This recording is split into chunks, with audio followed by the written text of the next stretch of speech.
everyone, and you're welcome on my channel Har Ghar English. Now we will discuss the MA first semester paper first. Topic name is the Thomas More. Thomas More essays, the famous essay of their slaves of their marriages, taken from the Utopia written by Thomas More. Understood? तो मेरे सभी students, आज जो हम इस video में discuss करेंगे आपके साथ में बहुत ही मज़ेदार टॉपिक जिसका नाम है of their slaves and of their marriages. ये एक ऐसे है, लिखने वाले हैं हमारे थॉमस मोर, एक राइटर, आप जानते होंगे इंग्लिश के फेमस राइटर हैं। और इनका वर्क जो कि बहुत ज़्यादा फेमस हुआ था, this name is utopia. Okay, ये क्या नाम है इसका? यूटोपिया। अब आप ये समझिए कि यूटोपिया है क्या। फर्स्ट ऑफ ऑल आप इसको यहाँ पर थोड़ा सा मैं आपको एक्सप्लेन कर देती हूँ कि थॉमस मोर ने एक बुक लिखी थी जिसका नाम है यूटोपिया। एक्चुअली वो यूटोपिया एक फ़िक्शनल उनकी सेटिंग थी, या फ़िक्शनल उनका आइलैंड था, ऐसे मान के चलिए।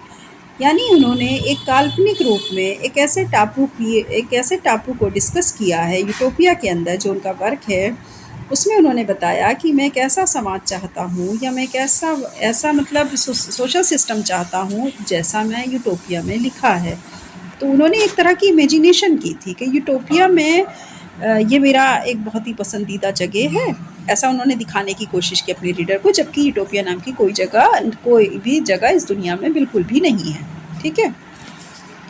Summary of their slaves and of their marriages by Thomas more from his famous work utopia. अब आप अच्छे से समझ गए होंगे कि हम क्या कहने की कोशिश कर रहे हैं। आज हम जो चीज़ आपके साथ डिस्कस करेंगे वो है समरी है एस्से की।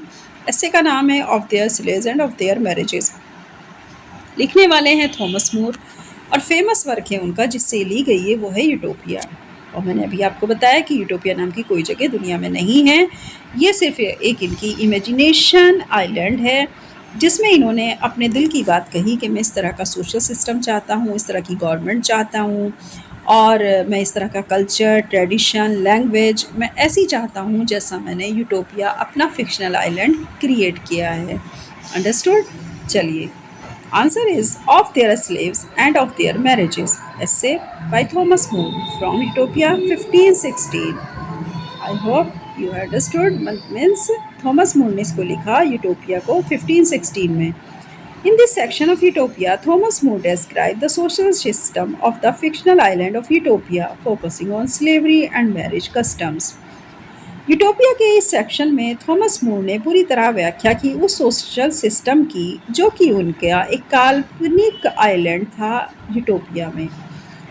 इन्होंने पूरी तरीके से केंद्रित किया है अपने एस्से को स्लेवरी के ऊपर और उनके मैरिज कस्टम्स के ऊपर। यानी जो दास प्रथा है वो दासों की शादियाँ कैसे होनी चाहिए और उनके रीति रिवाजों के ऊपर।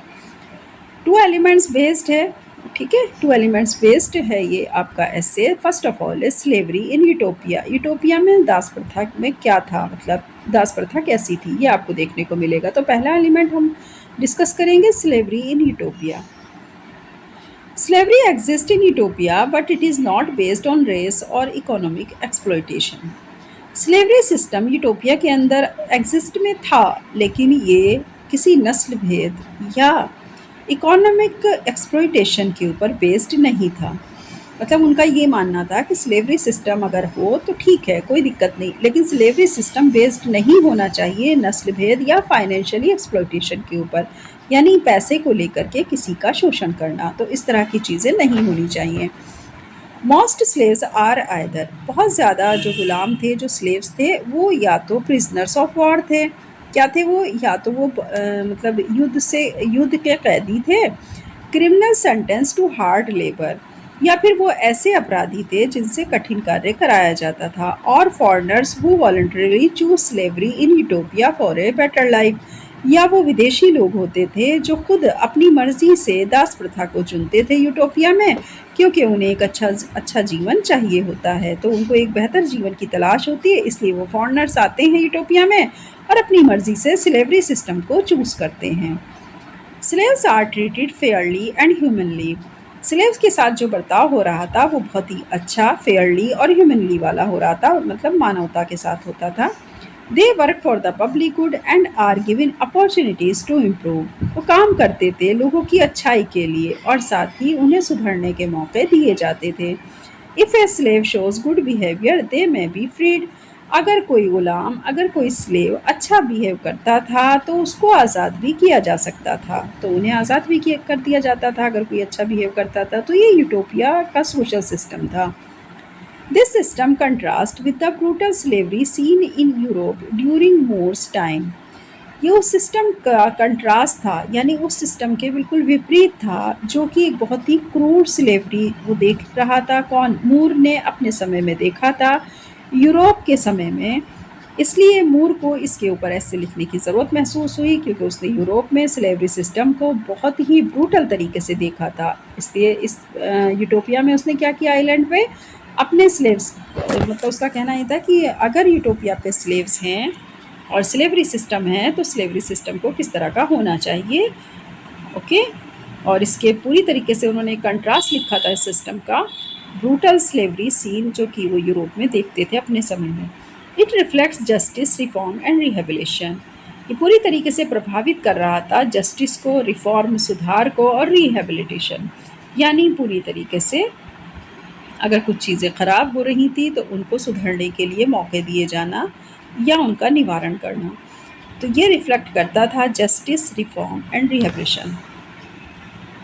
सेकंड एलिमेंट, फर्स्ट एलिमेंट मैंने आपको बताया कि स्लेवरी सिस्टम है, लेकिन स्लेवरी सिस्टम कैसा है ये आपने देख लिया। अब सेकंड सिस्टम था मैरिज कस्टम्स इन यूटोपिया। यूटोपिया में मैरिज कस्टम कैसा था? Marriage is considered serious and scared institution. उनका मानना था कि मैरिज एक बहुत ही विचारशील और गंभीर चीज़ है और ये अपने आप में एक ऐसा पवित्र बंधन है कि जिसके ऊपर कंसिडर किया जाना चाहिए। Man can not marry before the age of 22 and women before 18। आदमी को कभी भी 22 साल के पहले शादी नहीं कर सकता और वुमेन कभी 18 साल के पहले शादी नहीं कर सकती। तो ये सिस्टम कहाँ का था? यूटोपिया का। अंडरस्टूड? ये दोनों सिस्टम यूटोपिया के थे। Before marriage, a man and woman are allowed to see each other naked, supervised by elders to avoid deception or regret later. शादी से पहले औरत या शादी से पहले एक आदमी या औरत आपस में इन दोनों को अलाउ था कि ये बिना कपड़ों के एक दूसरे को देख सकते थे, लेकिन अपने जो उनके एल्डर्स थे उनके सुपरविज़न में ये काम कर सकते थे ताकि बाद में किसी तरह का कोई पछतावा ना हो। Adultery is severely punished and repeat offenders may be enslaved. वयस्क होने के बाद अगर विभिन्न प्रकार की सज़ा प्राप्त करने के बाद भी फिर से कोई ऑफेंस किया जाता था तो उसकी सज़ा को फिर से रिपीट करते हुए उसे गुलाम बना सकते थे। Divorce is allowed but only in rare and justified cases such as infidelity or abuse. Divorce allow थी लेकिन सिर्फ कुछ ही मुद्दों में, अगर कानूनी रूप से इस तरह के मुद्दे सामने आते थे या फिर अगर इनफाइडेबिलिटी और एब्यूज़, अगर इस तरह की चीज़ें गलत तरीके से हो रही थी, जैसे कि अगर डाइवोर्स हो जाती थी तब भी आप दूसरी शादी कर सकते थे यूटोपिया में, और अगर कोई जो है मतलब मर जाता था तो भी। Remarriage is permitted specially after the death of A spouse. पति या पत्नी में से यदि कोई मर जाता था तो स्पेशली परमिशन देकर के उसकी रीमैरिज कर दी जाती थी। और डाइवोर्स भी अलाउ था, लेकिन वो तभी था जब उसके साथ जस्टिफाइड केसेस हों, यानी ऐसा केस जिसके सामने हमें लग रहा हो कि हाँ इसमें डाइवोर्स हो जाना ही सही है, जैसे कि बादपन हो जाना या फिर मिसबिहेव होना आपसी रिश्तों में। तो तब ये डाइवोर्स का सिस्टम था और रीमैरिज थी अगर स्पेशली डेथ ऑफ स्पाउस हो। Okay, the marriage system is based on honesty, transparency and mutual respect which more believed would lead to stronger family bonds. Marriage system पूरी तरीके से ईमानदारी पर, ट्रांसपेरेंसी पर, म्यूचुअल रेस्पेक्ट पर बेस्ड था, जिसमें कि मूर ऐसा विश्वास करते थे कि स्ट्रॉन्ग फैमिली बॉन्ड के लिए यह बहुत ज़रूरी है कि इसको प्रमुखता दी जाए। मतलब मैरिज सिस्टम को ऑनेस्टी, ट्रांसपेरेंसी और म्यूचुअल रेस्पेक्ट के आधार पे होना चाहिए। साथ ही मोर का ऐसा विश्वास था कि अगर आप चाहते हैं स्ट्रॉन्गर फैमिली बॉन्ड्स बने तो उसके लिए ज़रूरी है, मोर ने कहा कि उसके लिए ज़रूरी है विश्वास होना और विश्वास को प्रमुखता दी जाए। Understood, students? Next and last, conclusion. Thomas More presents a utopian society where even institutions like slavery and marriage are guided by reason, ethics, and the public good.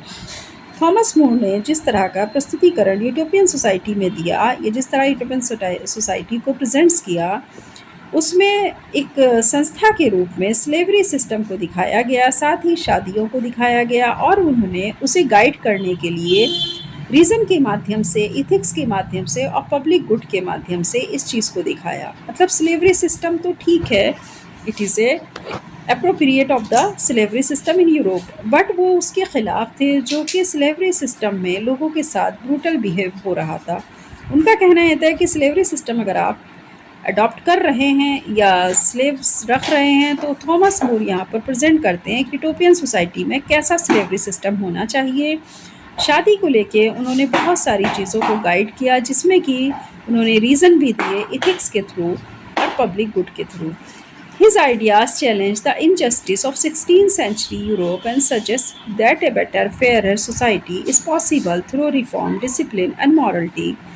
उनका ऐसा विचार था कि 16वीं शताब्दी में यूरोप में जो इतना अन्याय बढ़ रहा है, उस अन्याय को रोकने के लिए उन्होंने एक सजेशन दिया, एक बहुत ही बेहतर, एक बहुत ही फेयर सोसाइटी का। अगर ये संभव हो जाता है तो उनका कहना था कि इससे हमारे समाज में रिफॉर्मेशन आएगा, डिसिप्लिन आएगा और मॉरलिटी आएगी। तो पूरी तरीके से थॉमस का ये एस्से बेस्ड है रिफॉर्मेशन, डिसिप्लिन एंड मॉरलिटी के ऊपर।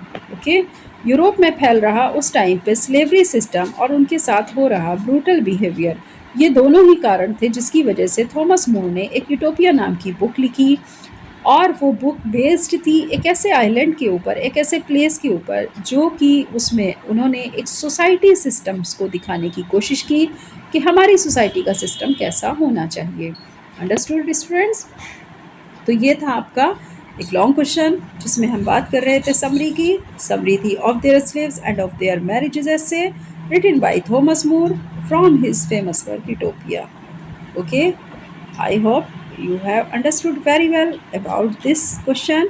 आप बहुत अच्छे समझ गए होंगे और आपको इसकी प्रिपरेशन किस तरह से करनी है, जिस तरह मैंने आपको मेंशन करते हुए हेडिंग्स को दिखाया है, उसी तरह आप भी हेडिंग मेंशन करके अपने लॉन्ग क्वेश्चन को अटेम्प्ट करेंगे तो ये बहुत ही इन्फ्लुएंस्ड वाला आपका आंसर बनेगा और एग्जामिनर को काफ़ी रिफ्लेक्ट करेगा। ओके, तो आप इसी तरह से अपनी तैयारी कीजिएगा मेरे स्टूडेंट्स। और दूसरी बात ये भी है कि अगर हमारे स्टूडेंट्स इस चैनल को देख रहे हैं, हमारी वीडियोस के थ्रू अपनी प्रिपरेशन कर रहे हैं, तो हमारे चैनल को, हमारी वीडियो को ये ज़रूर बताएं कि आपको हमारी वीडियो कैसी लग रही है। और दूसरे, आप हमारी वीडियो देखने के बाद आपके मार्क्स कैसे आते हैं, ये सारी चीज़ें आप हमको ज़रूर कमेंट्स बॉक्स में दीजिएगा, हमें मोटिवेशन मिलेगा और हम इसी तरह अच्छे अच्छे क्वेश्चंस आपके लिए लेकर आते रहेंगे। ओके स्टूडेंट्स, चलिए फिर नेक्स्ट वीडियो में फिर मिलेंगे एक अच्छे नए क्वेश्चन के साथ। Okay, all the best, bye bye.